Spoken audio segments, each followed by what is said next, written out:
Welcome back, everybody, to Facetious number 26. This is recorded on June 8th, 2016 at approximately 6:02 p.m. Central Standard Time. I'm one of your hosts this evening. I am Larry, a.k.a. Bluemanrule. And look, to my virtual right, I guess, it is my dude. It's my man. It's Mike, a.k.a. Scarfinger, a.k.a. Real Talk. What's up, dog? What's going on, player? Chilling, man. Chilling. I see you. Yeah, man. Let me tell you, that was for Quiglin, because that's my dude. He listens all the time. And he says, he asked the question, is he the only person that sings it with me? He sings Real Talk every time I say it. I sing it inside. Yeah, you sing it inside. I sing it inside. I was just, you know what? I sing it inside, but mostly I'm just waiting to talk. Right, exactly. Yeah, I try not to say much until it's time, but yeah, it's like, so shout out to your homie. Also shout out to the bro, Samson Simpson. Yeah, who is the only one who always comments on it, albeit after the fact, like he ain't never here live. Right. But yeah, shout out to the homie Samson Simpson. I'm trying to get the YouTube thing set up. Give me one minute. Oh, you all good. But yeah, man. So yeah, shout outs to my boy Simpson. He always hit us up and be like, dude. He be tripping on the show. So I love it. I love the fact that he likes the show. And look, man. Okay, so, I'm excited, as I mentioned on the last show. I think that, I start my job next month and I'm excited, right? But it's a ways off, right? And like that anticipation continues to build, dog. It feels like it's the first day of school. Like, I don't know if you remember the first day of school, Mike, but like the first day of school for me, dog, I had everything ironed up. It was at the foot of the bed. I had the socks in the shoes ready to go. You know what I'm saying? So it was just like, I don't think I ever put the socks in the shoes. No. Your boy put the socks in the brand new socks after new pack that you only got 6 and you only got 6 like a year. You know what I'm saying? Yeah, so, I mean, back, when I was a kid, like you only got clothes really on 3 occasions throughout the year until 4 occasions. Okay, you got school clothes. You might get some for Christmas. Right. You get your you get your Easter suit, and you might get an outfit, and then you get your summer clothes. Right. And you had to ride. You had to pretty much ride that out through the whole school year. Yeah, man. Look, man. I can't remember how long I literally held on to like these turtlenecks I got in like 8th grade because I was really big in 8th grade, but I lost a lot of weight over that summer. I played a lot of basketball. Lost a lot of weight. Pretty much kept that weight off my entire high school career. So I was rocking these red and green and black and cream turtlenecks that I had way back in 8th grade, all the way through like college. So, bro, let me tell you, I had when I was in middle school, first of all, I had a Virginia Cavaliers starter jacket that I rode till that thing started to fall apart. But my thing, anybody who knew me in middle school, they would tell you, man, I had this coat, right? It was this ugly, like army green long coat, and it had the hood with the fur on it. What they know about the fur? It had the fur on the front. Man, I wore that coat out, dog. Like I wore that coat all the way out. Nah, man, them starter janks, dog. I had a Tampa Bay Buccaneers starter jacket, with the pull-up, with the hood and the big pockets in the front and everything. Man, you could tell me I wasn't doing it because my school was orange and black, and at the time, Tampa Bay was orange, white, and a little bit of red. They hadn't changed it to black, but I liked it because the whole jacket was orange and white. And only red was on the actual logo, and because like I said, right. I grew up in a town full of Crips. You can't walk around with too much red. So around here they banned Raiders gear. Did they really? I don't know if you still can't. There was a part where you could not wear Raiders gear in school around here at all. Really, man. Well, I guess that's good for the kids, man. boy, because I'm telling you now, man, like it don't even matter. You can be a kid, you could be not doing anything at all, man. But with these crazy kids running in doing school shootings for what reason? I don't even know. Like it ain't even safe, man. Like I really don't know what to do with my youngest. Like my oldest, thankfully, this is his last year in senior. You know, in high school, he'll be a senior this year, starting in the fall. And my youngest though, he's 9. You know. And my Pooh Bear's 8, so I'm right there with you, dog. Man, it's tough, dude. But hey, let's be honest. Mm-hmm. At least your kid goes to school in OKC. Mine go to school in Baltimore. Yeah, that's I mean, it's a little different. It's the county, not Baltimore City, but it's still damn Baltimore. Right. When you throw it in like that, yeah, it definitely makes a difference, man. Shoot, did you hear the voucher well, we won't talk politics, but it's really about education though. Like the voucher program that the Obama administration like initially instituted, like now, and so the voucher program was in order to give I guess low income students a chance to actually attend private schools by providing them with vouchers in order to attend. And it ended up working for a while, and then for some reason they cut it out. They cut the voucher program out. I guess it's because of that budget. No, it ain't about that budget. It's about those people who can afford private school. I mean, I don't really want these little niggas in my school. Is that what you think it is for real? Yeah, I don't want these I want these poor people going to the same school that I send my rich kid to. So I mean, my kid's gonna get robbed. And my kid's going to be hurt. And my kids, this is like the mentality of the rich. Like you send these poor people to this school, the school that I have to pay out of pocket for. And you send these poor people to this school and no. And you know what? Forget your budget. Like I got money and we going to put this to a halt. I'm not putting my kids are not going to be at risk. Because these little poor things want to go to this school, they got school, and they don't cost them nothing. Go to the school you supposed to go to.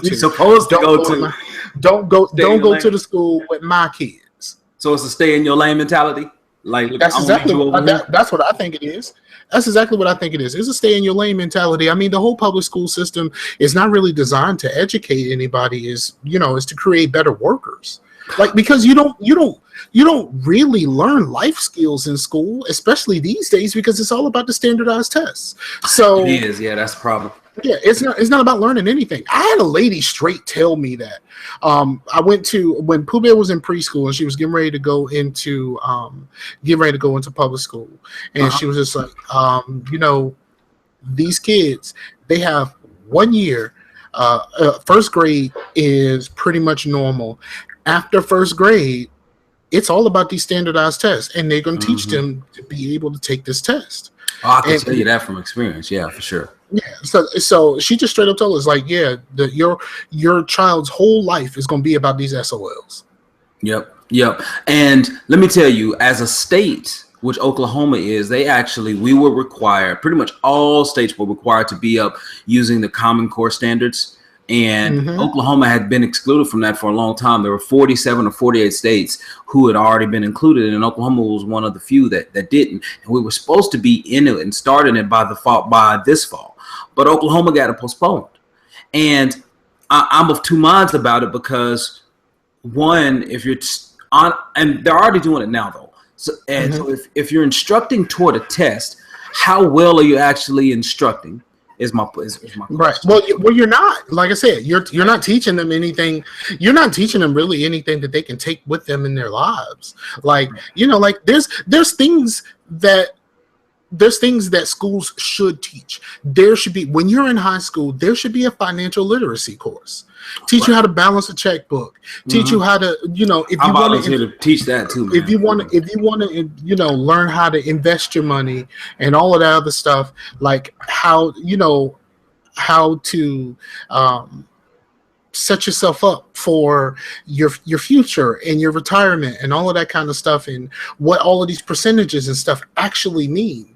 Shout out to Will. He said school systems here are a joke. School systems everywhere are a joke because they're all doing this. So and they should teach them these things, because these things are what they're going to need in their lives. Like I messed up a lot when I was younger, because like my dad ain't had nothing. So he couldn't teach me how to save money. He ain't had no money to save. Yeah, you can't teach what you don't know. It's right. simple. But so they need to have something. I mean, well, first of all, I think getting rid of the standardized test is going to be checkbox number 1 for me. Getting rid of uniforms, checkbox number 2 for me. I hate the concept of uniforms. Why do you think that's a? Because it creates a false narrative. Like these kids go and we're all wearing these uniforms, and by wearing these uniforms, we believe that we're all the same. Right. In reality, I heard you. In reality, we're not. And like if I'm lower income, lower class, and I show up with my lower class clothes, and I can see the differences of how I'm treated versus the kids who have, I'm learning something about life. Right, but at the same time, at the same time, but if you notice, all of these people who started off in these places that were strong enough to overcome it became better people. Right.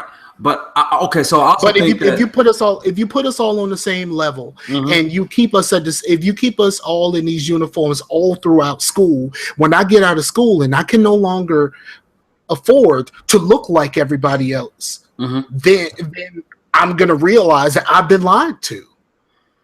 Well, here's the thing. I think it. I mean, it does create a false narrative. Everyone's the same, but I think the assuming that the visual differences properly illustrate the actual socioeconomic differences is not necessarily true as well.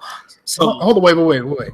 I've actually seen this happen. Like I've seen it firsthand, because like the middle school that I went to, eventually they adopted the school uniforms. Okay. But they did it after me. My little sister had to go through it. And she went through the same school. So she had some of the same teachers and all of that stuff as I did. But what it did was it changed it to like, yeah, everybody could wear the polo shirts, but everybody got to wear the polo style shirts. But the people who are actually wearing Ralph Lauren versions, like we all got to wear these same shoes. But the dude who shows up in the ones, right. You know what I mean? Like it's the same thing. It still becomes the haves and the have-nots, and it doesn't create the level playing field that you think that you're creating, and the level playing field which is harmful to the people who need to learn that we aren't equal. I think in America, I think in Japan or in foreign countries, the uniform is trying to create a level playing field. I think in America, it's more of an issue with safety and after gangs and things like that. I mean, it could be a multitude of reasons, but I think that it's less all about the being the same. But yeah, I think when it comes to conspicuous consumption, those are the people who want the attention just because they have the available cash to spend anyway. So I don't know. I don't think uniforms are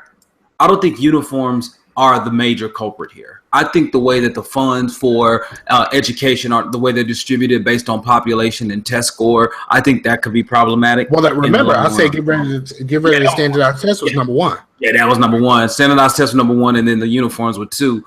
But three is actually put a curriculum in place to teach these children skills that are going to impact their lives.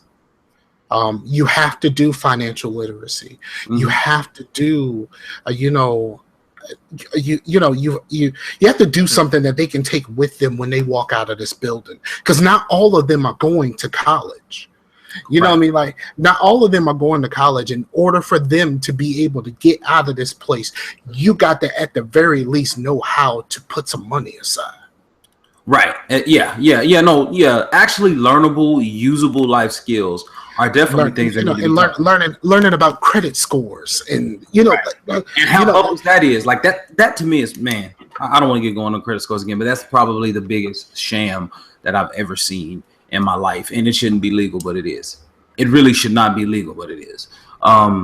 That's not true either. I will say uniforms also mean schools don't have to worry about the dress code violations that can occur. But the dress code violations are going to happen anyway, because when the girls start opening those polo shirts and pulling them down a little bit, they're wearing those skirts that are a little bit too short. Yeah. Like it's like I said, I've seen it. I've seen it happen with my little sister, who is a few years behind me, but I've seen this happen. And the things that separate us, are still going to separate us even if we're wearing the same clothes.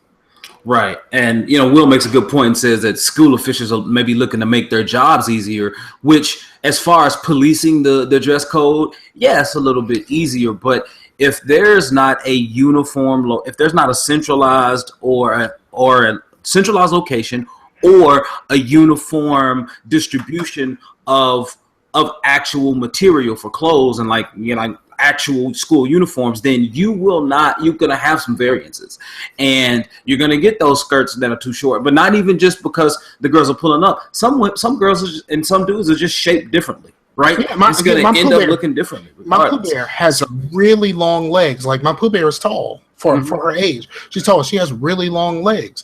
That skirt on her and her friends not gonna fit the same. Right, exactly. And then you get to looking at people who are naturally more curvaceous, right? Because it takes more material to go over like wider hips or whatever. Then that means the bottom of it is going to ride up higher. I mean, it's just the variance of human nature, I guess. But I don't know. I wish it would go away. I know it won't, especially with the standardized tests. I wish it would go away, but I know it won't, because there's too many people making money off of this. Actually, it's not really too many people making money off of it. It's basically subsidiaries of the same company. Have you ever seen the thing, the standardized test thing that John Oliver did? Shout out to John Oliver. He be killing it, man. Yeah, he be crushing. There's one that he did on standardized tests, and it just kind of really makes you think, like, how did someone let this happen? Right. No, I don't get it either, man. Like, I remember taking the standardized test when I was younger and stuff, just to see where I was in comparison to some of the kids across the country. I understood that because we all had a different learning, but I enjoyed that.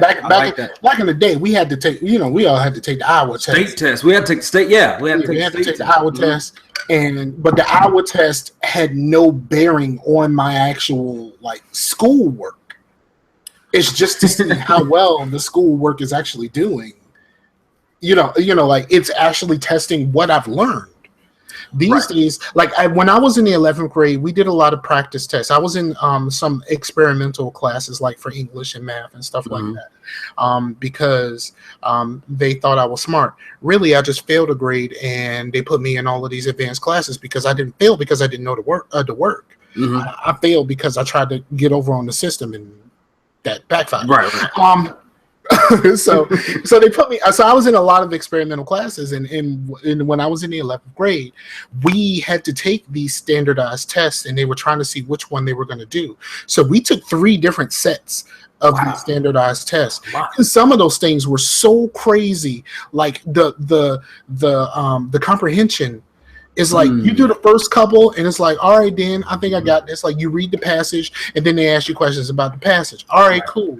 Once you got to the third one, you're like, I have no idea what I'm reading right now. Right. And then you expect me to just answer these questions. I don't know what I just read. These words are so big, and y'all use it like, I'm in the 11th grade, player. Like, I need you to bring this down to some old 11th grade stuff. Right. Ain't nobody using conciliatory in 11th grade. You know what I'm saying? Right. But you read it on that test. Yeah, dude, ain't nobody using conciliatory. I'm saying these nuts. Like, these are not words that I use. Now I say, I use pretty decent sized words now. Right.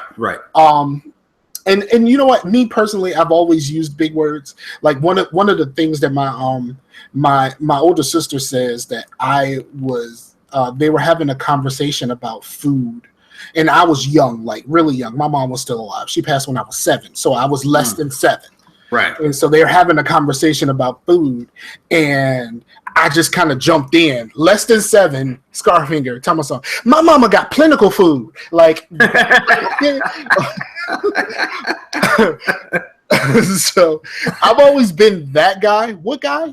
That guy. Right. But even I got to the point to where it's like, right. Exactly. Man, the first time I took the ACT, I got a 22 on it. The first time I took it, man, I looked at my verbal. I'm like, come on, son. You could have done way better than that. I never took the ACT or the SAT because I originally the plan was I was going into the military. So I wanted to take the ASVAB. And I did really good on the ASVAB. I did too, man. I got one of the top scores in the country. I got offers from all 4 branches, of the military. And I did too. My grandpa said, don't do it. I had a Marines guy try to fight me. What? Because I was on delayed entry for the Army before I even talked to them. Oh, really? Mm-hmm. Man. They gave me an award when I was in the 11th grade. The Few, the Proud award, of course. Right, me. Right. So they gave me an award, and that guy was just like, "We gave you the award, and you go sign with the Army." Like, I got cussed out, and I'm in school. Yeah, like this is not outside of school. Right. I am in the hallway right outside the gym, and that dude saw me, and I was in uniform because I was in ROTC all 4 years. I was in uniform, and he was like, "You Corbin? You mother!" He just went in. I got called all kinds of mother fathers, and it was bad. I got cussed, and I'm like, I'm a kid. What are you doing? Like, you know, just giving you a taste of the life when you actually step across and sign that paper. You know what I mean? I felt like I was pretty grown until I got cussed out by an actual grown person. Right. That's funny, man. That's hilarious. But no, man. So. Yeah, no, that was crazy, man. The ASVAB, I don't even, like, my son hadn't even taken it. He's a junior now. He just went through his junior year, and I asked him, man, did you take the ASVAB? Because that'll help you. Like, if you want to do military, like, that'll get you in. That if you do well on that, you set. I did really good because that was the second time I took it, because the ASVAB scores at that time, I don't know if it still is, it lasts for 2 years. So they let us take it in 10th grade. And I did pretty well, but I hadn't had geometry. So like my math score was like, nah, son. So then I had geometry. So the second time I took it, I did really good. Like, I was supposed to be a medical specialist in the Army. Like, I wasn't, I wanted to do, like, my recruiter cheated, of course, but I wanted to be in intelligence. They were like, yeah, you can do this intelligence stuff. And I'm like, yeah, but yes, sir. My recruiter cheated because he's not supposed to be in the room, but he just happened to be behind the guy and over the divider. And he was just kind of like, no, you don't want that. You don't want that. Yeah. And the recruiter, I mean, the guy that I was picking my jobs with. Right. Well, that's part of the reason why I signed up for the Army, because I got to pick my job. I really wanted to go Air Force. I was a Air Force ROTC and stuff. Oh, okay. See, that's what I recommend anybody to go, because they're non-combatant and they use that all day long. So. Yeah. And I wanted to go Air Force because it was what I knew. But I went Army because Air Force didn't let you choose your job. They chose your job for you. Oh, really? And I'm like, I'm changed that now though. Yeah, they probably did. They probably changed it by now. But at the time, the Air Force didn't let you didn't let you pick your job. So I did it, and he was just like, no. And then he got to the medical specialist. I'm like, oh, medical specialist? He was like, yeah, do that. He was like, do that. That's the one. And he was like, yeah, because the medical people have a whole bunch of downtime, and you could do other stuff. Like, if you want to do school and all that other stuff, like, he made sense, but I ain't know what I was doing. Right. I don't know what being a white medical specialist. People be bleeding and stuff. Right. People be bleeding. Gloves. I'm gonna need some gloves right now. Going into doing the whole doing the whole MEPS thing and preparing to go into the military is the most humiliating experience ever. Really? Yeah, man, because they got to do everything. You got to be in a room with a whole bunch of dudes. You got to be standing there in your drawers. And then you got to go through like all of these stations where they test your eyes, test your ears, and all that other stuff. Mm-hmm. Then you get to the doctor dude where you gotta bend over and spread your cheeks. Oh, that's tough. Because he got to check and make sure that you stuff right. He also the guy that he's you turn your head and cough dude. Even though he ain't grabbed, he just kind of poked underneath. So Dr. D's is what you're saying. Yeah, he was Dr. D's. But you got to bend over and you got to spread your cheeks. And this nigga put his hands on my back. He put his hand on my back. I was like, "Come on, dog! You can't be doing that." He's just trying to get balanced. You know? Yeah, he was trying to get balanced. He wasn't trying to do nothing funny. But like, I'm like, "Come on, man! You can't do that. Come on, you can't just put your hand on my back. Like, I need you to get a cane or something. If you need some balance, I need you to get a cane or something, dog. Like, this is some nonsense." I don't want a cane anywhere near one of my open orifices at all, dog. Follow said. Man. No, he came for himself. Like you can do what you want to. Like you look or something like that. Keep your cane back here. Like right. You keep your balance. Keep your cane back there. But yeah, that was the worst, dog. Man, dog, that's funny, man. And all of that, and I ain't even go. He went through all of that. Nah, I'm good, son. I went through all that. I ain't even go. I'm good. Nah, man. I tell you what, dog. Like I said, I was close to going. I thought about it. At the time, I didn't know that the Air Force was non-combatant. I'm kind of glad I didn't go because, I would have been around, even though I wouldn't have been in combat, but, I would have been probably stationed many, many places. And but I'm glad I didn't go. Like I said, my grandfather, he served in the Army. I'm glad I didn't go. I do kind of wish I did go, though, just because, man. I would have been there. I would have been in the Army still for 9/11.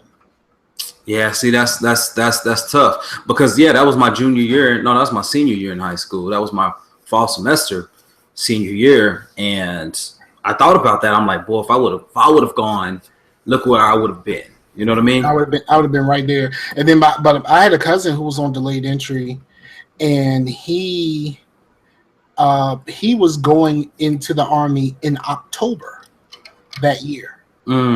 Then September comes around and he's like, I gotta go do that. Right. Yeah, he's like, no good, no thank you. No thank you. Yeah, luckily he didn't see any combat. He was an MP, so that's good. That's good. He didn't do that. He didn't do no crazy stuff, but he said he's seen a pretty decent amount as an MP though. Yeah, you do, I'm sure. All right, man, let's get into like dude, I want to tell you, man. Scar, I don't know how big of a yard you have. I don't know if you like maintain the place that you live in, but let me tell you something, man. Not at all. But I didn't think so. I used to have a house. I know what you're talking about. Dog, yard work is hard work. Let me tell you, Black Bob Vila is alive and lives in Oklahoma City. Today, I got up, I worked out. I got my son to cut the grass, so I trimmed the grass. I go around and I trim everything. After I trim the grass, I sprayed a bug barrier around our house because we have like this indoor-outdoor spray that I finally got working again. And so I had to spray. I walked the entire perimeter of the house, and I'm getting ready to. I was gonna do the inside, but I was like, man, forget all that. I got people coming on Friday for that, and so I did that. And then I water sealed. So I got some Thompson's water seal in this little sprayer, and I water sealed our fence because you got to give it a year to get acclimated to all the climate changes. So the wood can properly expand and contract and have enough nudge and give. So then when you seal it, it won't crack and break. So I did like 80% of my fence today. And it was hot. I think I started this morning at like 8:30, man. I looked up, it was 12:30 when I finished. 4 hours in the sun. Bruh. You're better than me. When I had a house,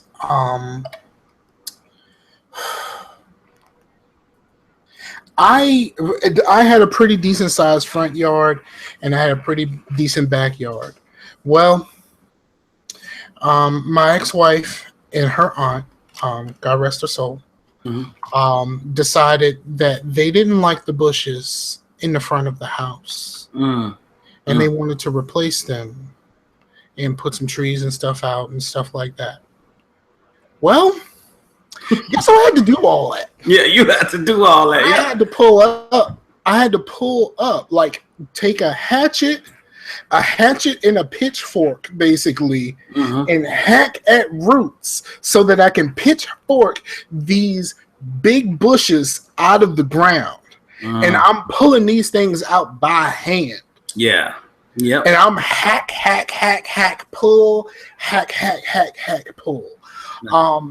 And then like planting flowers and stuff like that. It was like, oh, we're gonna plant some flowers. All right, cool. You're gonna plant these flowers. Like, right. What do you mean? I didn't want any of this. These bushes was fine. Like, I signed up for none of this. I asked for none of this. These bushes were fine to me. They put the little break things, line the little flower bed with the little break things, put down mulch and all that other stuff. I'm like, I didn't ask for none of this. Why am I the person to do it? Dude, here's the tough thing. So, my wife's dad was former military, always lived on the base, and even to this day keeps an immaculate yard, right? So he keeps a lawn. I grew up with a yard.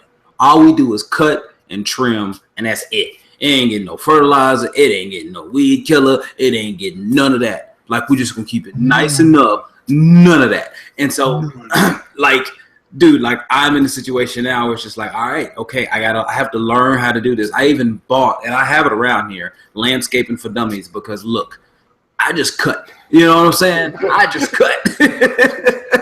My man went and got the clip notes. Hey, I did. I had to get it, dog. I was like, look, I was telling my wife, look, babe, I love you, but your boy gonna need some time.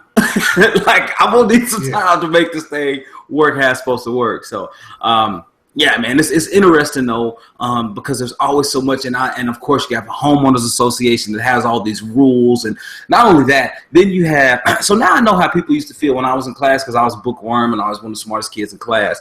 Now you got these people on the corner whose houses are just always the top of the line. You look at them, and a little bit of hate will flow out, just a little bit. You be like, man, the yard ain't that nice. You know what I'm saying? How they get yard of the month? You know what I mean? I'm gonna give me some Kentucky 31. Shoot. Right. Exactly. And so it's just crazy, man. Because some people do immaculate jobs, man, and it's tough because I just ain't had that kind of time, and I ain't want to be out there in the first place. Cutting grass is like the worst. Cutting grass is like the worst. It's like the worst thing ever, and I'm just like, I don't want to do this. Like, I never wanted to cut grass. It was just the worst thing in the history of things. Yeah, man. But I grew up with my grandfather. He had riding lawnmowers, dog. So that was actually kind of fun. You get in there, ride a lawnmower, you drop that blade. Yeah, I ain't had that big of a yard. Yeah, man. No, we had 2 yards. Then we ended up buying the 2 lots behind us. So now we have like a total like 4 lots, right? But I would always cut 2 because at the time we only had the 2. So I would always only cut 2, man. But boy, yeah, it was tough. But man, being on a riding lawnmower and you on a hill that slopes this way, right? And so I'd have to lean into the hill, you know what I mean? And so I had to lean to the hill. And so that way the bad boy wouldn't topple over on you. So yeah, it was you had to learn some things, but I'm just, it's just out here push mowing. But hey, that's why I have kids, right? Your work is like one of the top things that I hate doing around the house. I mean, number one, I hate washing dishes. I absolutely hate washing dishes. You hate washing dishes? You know what? I don't mind washing dishes, man, because I throw in a podcast or I throw on something on Hulu on my tablet, like I have a little counter like right in front of me. So I put the tablet right there, and then I just let it roll. I have my Bluetooth headphones on, and I'm just in there just killing it. You know what I mean? I'm in there killing it. So to me personally, I don't see a problem with doing the dishes, man. I hate doing the dishes though after my wife goes through this whole cooking thing though. Like, man, it's dish after dish. Man, doing the dishes is the worst, especially now that there's 3 people here and it's getting ready to be 4. Oh yeah, that's right. Bruh. It's like, man, shoot, I don't want to do it. Right. and I got a dishwasher. But for some reason, the little things that I got for the dishwasher, half of the time they still there when the dishwasher was done, and I'm like, how did that happen? Dude, it happened on I'm in a new house. All new appliances. Everything's new. Same thing happened to my stuff. I'm like, what is going on? How is that even possible? I figured out that the way the door opens, if there's something right in front of the door, like if you stack something in your dishwasher right in front of the door, then when it goes to pop up, it won't be able to pop up because you got something impeding it. So I'll try to keep an eye on that, but I don't know, player. Yeah, exactly, man. Like I said, I don't know what that is either, man. But hey, I don't even know. What you want to talk about, man? I just been rambling about the junk I've been going on about. Man, I just want to say 2016 is undefeated, dog. Like, 2016 is taking everybody out. Yeah, man, I put that down on the list too, man. You know, Muhammad Ali passed, Kimbo Slice. Like I just posted. There's an episode of Geeks with Color from 2010, and we were waiting for the Prophet. Shout out to the Prophet. We were waiting for the Prophet, and we just kind of was just sitting around. It is more like 45 minutes of just pre-show banter, and I am high on cold medicine because I wasn't feeling good. So I'm high on cold medicine, and we're talking, and there's a Kimbo fight on. And we kind of go off on like tangents about like Kimbo punching bulls and stuff like that, punching bulls in the face, like that type of stuff. And it was so hilarious. Like the funny thing is, I was there, right? And when I listened back to that episode, I almost crashed my car laughing. But it was when he died, that's what I thought about. I thought about that day and what the phenomenon of Kimbo Slice was to us at that moment. Right. And that's crazy, babe. Let's be honest. Like the last Kimbo fight may have killed 2 people because Dada 5000, he died and they brought him back, but he was gone. Yeah, that's right. Like he was gone, and they brought him back. So that last fight, which they were, it was not a very good fight at all. They were gassed pretty early into the fight, and they were just kind of barely hanging on. But right. But it's just crazy, and what he meant to a lot of people, but what he's meant to a lot of people as far as YouTube goes. Like a lot of people started going to YouTube a lot to see him fight, because all of those street fights were put on YouTube, right? And what he meant to that, and that's a lot of people's introduction to MMA. There's all of that stuff. All of that stuff means something. I'm pretty sure you've heard a lot about Muhammad Ali for the past since Friday, so I won't go into Muhammad Ali and what he means. But I mean, of course, Muhammad Ali is everything. Yeah. To the sport of boxing, to civil rights, to self-identity, to believing in yourself. Like Muhammad Ali is all of those things. He's like the greatest in all of those things. It's not just about his boxing. It's about everything. And like Levitard said, like if you talk about the interesting aspects of his life, the boxing isn't even top 5. Right. Yeah, he has a whole line. I mean, the legacy he left with his daughter. I mean, Layla. I mean, just so much. So much. He did quite a bit, man. He did quite a bit. And go look at the clip. Go look up the clip of Bilmani talking about Muhammad Ali and how he's being characterized, because of course he's been accepted much more later in life after he lost his ability to speak. So yeah, it's one of those things, and he's just such an interesting person, and the character of Muhammad Ali is so interesting. And it's a loss. But here's my thing. All right, so I would do this because I thought about this the other day. Okay, so Muhammad Ali and Prince were quite fond of each other. They liked each other. They were cool. Okay, so people were saying like, okay, so they get to meet each other again in heaven. Like, I'm not really like Mr. Faith Mr. Religion, Mr. All of those things. Right. But I'm trying to figure out how a Jehovah's Witness and a Muslim gonna end up in the same place at the same time. That's an interesting conundrum, isn't it?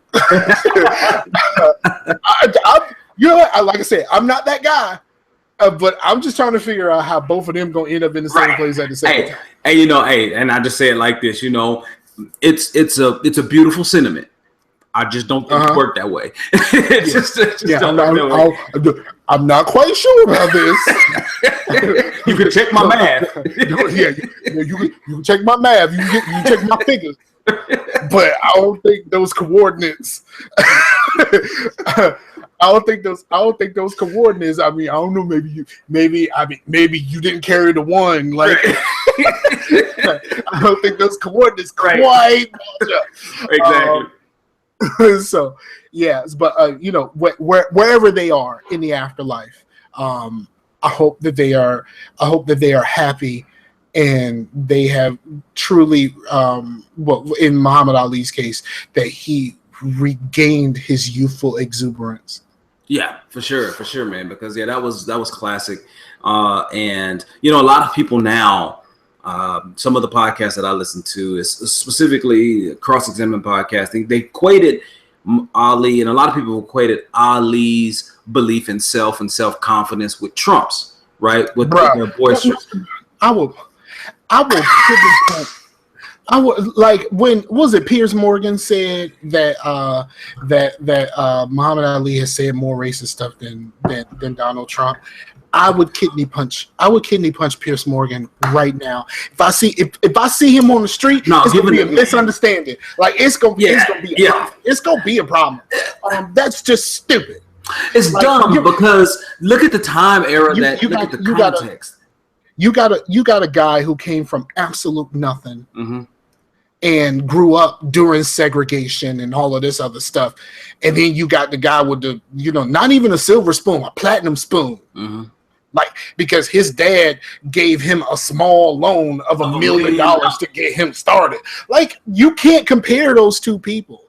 And when you come from a place where all of those things exist, the segregation and the racism and all of that stuff, and you try to rise above it, and you try to be the greatest at what you do because of it. You can't equate that to somebody who is just completely out for self. Right. And I don't mind getting political, but I know our listeners don't like it. But here's my thing on Trump. They asked him once, "Hey, Trump, how do you think you can handle the budget?" He's like, "Well, I took my he said the exact words, I took my small sum of first $1 million, and now I'm valued at over $10 billion. I think I can do okay." And I'm like, yeah, you could do okay in a for-profit business, but you're running a non-profit government. You're gonna have to reconsider your entire strategy. So, to me, that symbolizes how uniform he is. As a Brit, he sincerely apologizes for Piers Morgan. No, you don't have to apologize. Somebody needs to kidney punch him. Right, exactly. I'm talking shut your kidneys down punch. Shut your kidneys down. You want to shut kidneys down? Like, you just don't want to give him like a stone or two? I want to shut them both down. Kidney punch that one side, shut one of them down, so he know you mean business. Oh, so he's serious about it. So he's gonna be walking around like now not being able to process as much liquid as he had before. Okay. You don't have to. Yeah. That's up there. Everything. Every time he pee is a golden rod. Like. Silly, man. You silly, man. Yeah. So yeah, so the losses just keep piling up. Yeah, man. Yeah. The losses just keep piling up. Just small. Just in like with like the last two meaningful deaths. Muhammad Ali and Kimbo Slice. Like in the fight game, those two couldn't be further apart. Right. But they both meant something to what they did. And I mean, and then like I have people like, people close to me. I posted something on Facebook that, I have my little issues of what's going on in my own life, but like in Newport News, like, man, there's a lot of people getting shot downtown and stuff like that. And one of my friends that I went to school with, she lost her brother and sister in a couple of months. Man, that's tough. To gun violence. Man. So like it like the numbers just keep rising, and we're not even gonna talk about the Chicago numbers because they're up. Yeah, they're always up. Yeah, no, they're up, like way up compared to last year. So like it's dismaying to see what is really happening, and I sincerely weep for mankind. I do, but I try my best to do my part to make it a little better. Do your part, but you also got, you can put it on the Lord. Right. I can't really do that. You could, you don't, but you could. I don't, but you can put it on the Lord. And I said, look, these people grandstanding on Facebook and stuff like that, like it's cool that you want to seem like you're doing something, but like these people out here doing this, they not on Facebook all day. Yeah. They don't see this. If you want to change something, you're gonna have to go out into your neighborhoods, and you're gonna have to talk to these young people. And if you're not willing to do that, then you should stop grandstanding about it on social media, because you're not helping anybody. You just want to make yourself seem better than them, and that's not fair. And that's the reason why I don't grandstand, because them niggas crazy. I'm not going out there eating. You ain't going out there eating. Right? I ain't going out there. And I thought you were gonna say EIFER, but like EIFER instead of THER. I thought you was gonna go that route. But I ain't going out there either. So I'm not out here grandstanding like telling them what they need to do, because like I said, ain't nothing gonna happen on Facebook. Slacktivism doesn't work. Right. As Bernie Sanders fans. You silly. Oh, you silly, man. You said, if I shared this thing, and it was like, states won Hillary, like, the vote total Hillary, like, right. The super delegates Hillary, number of Facebook memes Bernie. Right. So he just looks angry though. Like he never looks pleased with anything. Nothing. You know what Bernie always looked like? He looked like he just got saying, "Oh, you mother," like, right. All right. I'm gonna put taxes. Right. I'm gonna put taxes on all you bitches. Like that. Man, it's funny though, man. It's wild. But hey, I got two quick updates. So first off, I told everyone that I was going to be doing Facetious as a video podcast, because I think that's where it's going. But also to hold me physically accountable, but for me to try to get back into the shape that I want to be in. So I've been working out, and so when I started Facetious full on, I was 234. I weighed myself today. I was 219. So I'm getting there, but I got another 19 to go for me. I want to be personally 200, 205. Really want to be 205, but just beef. So I'm getting there. Yes. Exactly. So I'm getting there, man. I'm not where I want to be yet, but I'm a lot better than I was. So I could take that. I will take that. So everybody just keep working. I'm trying to put in food. I'm trying to log stuff. Man, talk about, let me tell you, Scar, insanity is ridiculous. Like it's insanity. Like, duh. Yeah. Man, it's ridiculous, man. They called it insanity on purpose. Right. Hey, it was a well-deserved name. Goodness, man, I'm talking about, I am sweating. I'm burning about 800 calories every single workout. My heart rate is over 170. It's nuts right now. It's nuts. So I'll take it. So, but that's my update there. And my second thing is, I mean, I run OFR, and we have a lot of podcasts in the network, and lately, though, it seems like we've been losing a lot of podcasts, and I want to say thank you for all of their time with the Married Gamers. Episode 390 was their last episode. They Kelly and Chris. Kelly is actually taking a job away from Chris, so she's gonna be moving, and so she's gonna be moving. They're gonna be actually spend a little time apart, actually work on improving them. So hopefully they can be better for each other. But in the meantime, like they're not gonna be recording TMG. And he said, if they do come back, then it may not be TMG all around. So I just want to say thank you to Chris and Kelly for all they did, all they've done, podcasting. Wait. Are they separating? They're still married. But listening to the show, they said that Kelly wants to do some stuff on her own. She's never really experienced like living on her own, really doing anything by her own bootstraps. She's always had a roommate. She's always done stuff. So, they don't have kids, so there's really not that consideration in there. But again, so it's a separation. Yeah, well, yeah, I guess so. Yeah, I guess technically, if you want to say that, because they are physically separating. So prayers with them. I hope everything works out. I hope it all works out fine. I do hope that they find their way back to each other, and I hope they do that by through the God that they serve, and I hope that they make it work again. Because that's a real inspiring union, those two. So yeah, they always seem like good people, and for sure. I hope they can, like you said, I hope they find each other again, and be able to work this thing out, because that's what it's about, being able to work that thing out, whether you're married or not. Because I'm not a big proponent of marriage, but for obvious reasons, though. No, I always thought marriage was stupid. Oh, even yeah, before I got married. That's right. I always thought marriage was stupid. So it's dumb. Like, let's, we can do our thing. If this don't work, you go your way, I'll go my way. We separate our stuff. I'll let your boy. Ain't nobody got to call nobody else. Like right.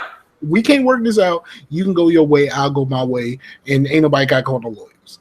Right. I mean, you hate to see a split. When it's amicable, though, when people can still be civil to each other, that's like the best situation. Yeah, it's great when you can be civil from the beginning. Yeah. Yeah, mine wasn't. Yeah, exactly. But it is what it is. You got there. You got there, right? It's progress. I made it there. Exactly. We got it. Took a couple court cases, an appeal. Right.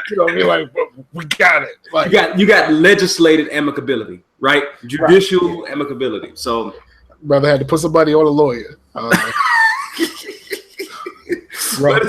it's all good, man. Hey, I don't want you to get in trouble. So let's just go ahead and do some shout outs, and then let's get out of here, man.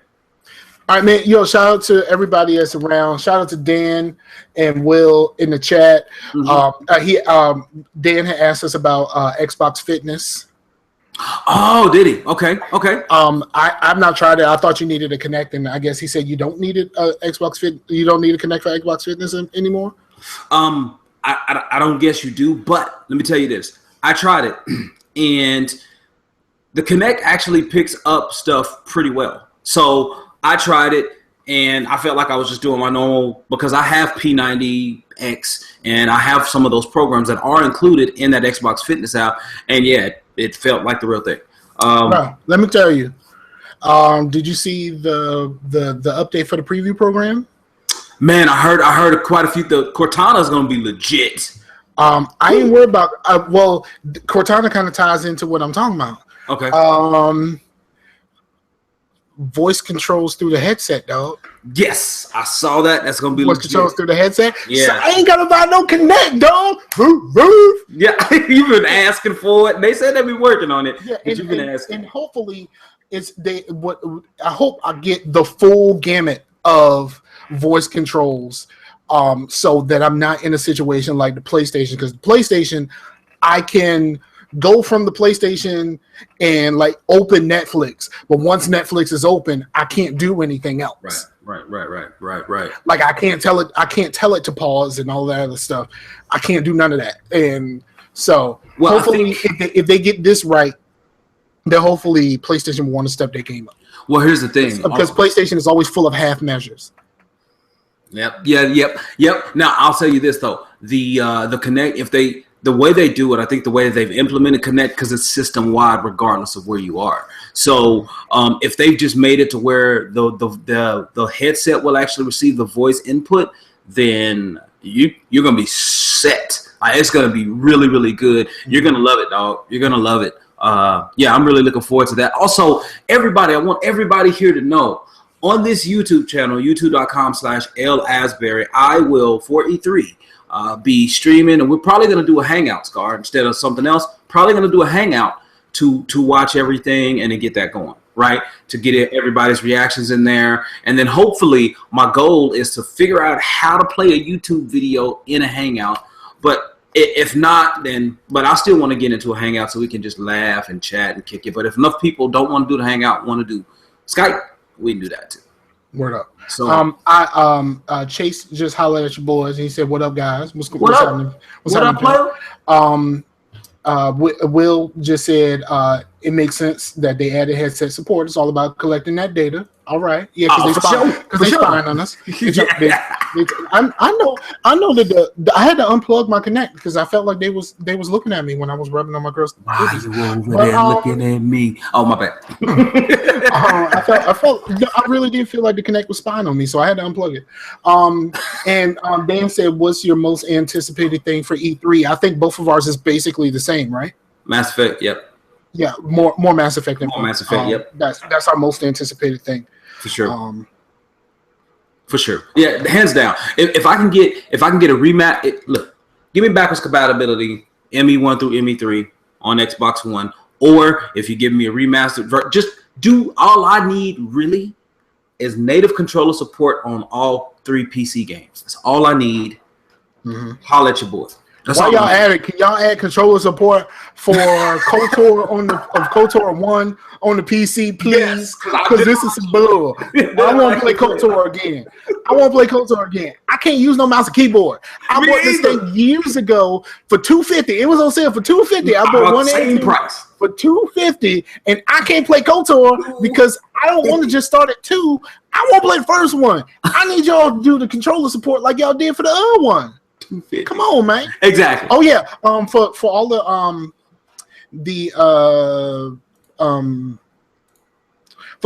Rock Band folks out there, you can buy a downloadable version of Rock Band. It's on sale right now for $30 on the Xbox Live Store.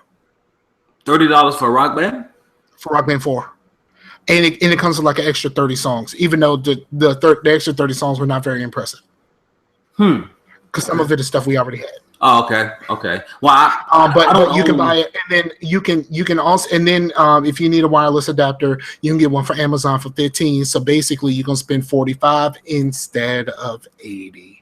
Yeah. Holler at your boy. But you can buy the whole package for like $50 now. But you know.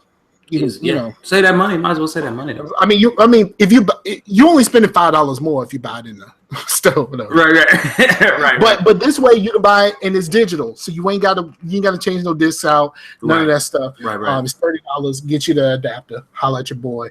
I thought about buying a Kinect so that y'all can watch me sing my ass off. You should. I would totally live stream that. I'm really good at singing. I'm really good at singing. Like I could do this. I do this. Like Russell Westbrook, I do this. Like man. I do this. What is it? 2-0 in the series now, or is it 2-1? It's 2-0. It's 2-0, right? Because Sunday was. I hope it's not a sweep, but if it makes it past Game 5, I would be surprised. If it makes it to a Game 6, I would be like, all right. But this first game at home, though. It ain't getting past 6. This Cleveland's first game at home, though. So it ain't getting past 6. You hear me? Warriors in less than 6. I think that it might get to 5, but I'm saying Warriors. No, in fact Warriors in 5. I just hope it's not a really easy prediction. Really. SingStar. I did play some SingStar on the 3. I didn't play Sing. You know what? Did I have SingStar? I had, which one was it? Lips. I had the wireless mic bundle. That was a pretty good bundle. I do not like using that microphone for Rock Band 3 because it is terrible for Rock Band 3. Well, I still have my white lips microphone. I didn't get the 2-pack. I didn't have the 2-pack, but no, it's not very good for the wireless. You didn't like the wireless? I like the wireless. It did not work as well as my good old trusted Logitech microphone. Look, my microphone is right there. It's right there. That's my coffee table right there. It's sitting right on the coffee table. So when I turn this damn Xbox 360 on, it's on. It's ready. It's ready to go. No, man. Shoot. I don't know, man. My Rock Band drums are immediately behind this. See, if I was ever to play Rock Band, the drums would be the one that I want. Look, Rock Band drums right there. He wasn't playing. He ready. He ready with them drums, man. Ain't nothing wrong with it. But hey, man, we have been exactly an hour. So hey, I really want to thank Danny, Awakened Heathen, and Will for hooking us up, for dropping in. Thank you guys so much for checking us out live. And whoever else is watching, because it said 4 people. It's probably me because I'm watching as well, but I'm not participating. But it didn't count. It didn't count us before. Oh, okay. Well, it may not count on us. But my thing is, thank you. We really appreciate you for stopping in. You can find me over at openformradio.com. I'll actually be on another podcast tonight called Gamers Unscripted that releases every other. Well, we record that every other Wednesday. So go to the Scarcasm live feed and listen to that Kimbo show. I was high. It was funny. Yeah. Scar actually in a different state of mind is always pretty funny. It's always pretty hilarious. Yeah, except for when I was drunk. Yeah, that was tough. But everybody, thank you so much for listening. Hey, we next week we're gonna have to change Wednesdays. I'm gonna be teaching a Bible study here through the end of July. So Wednesdays kind of gonna be shot. So we're gonna tell you all when to expect a new show and set up an event and everything. Keep checking back on the page. We'll have more updates and check them for radio. I'll probably put something out there.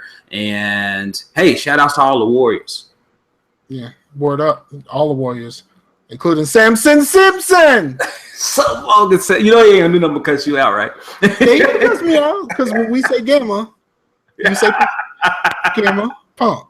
Gamma punk. Oh man, he gonna cuss you out. Boy, it's gonna be good. It's gonna be good. No. I'm gonna get close to my gamma punk.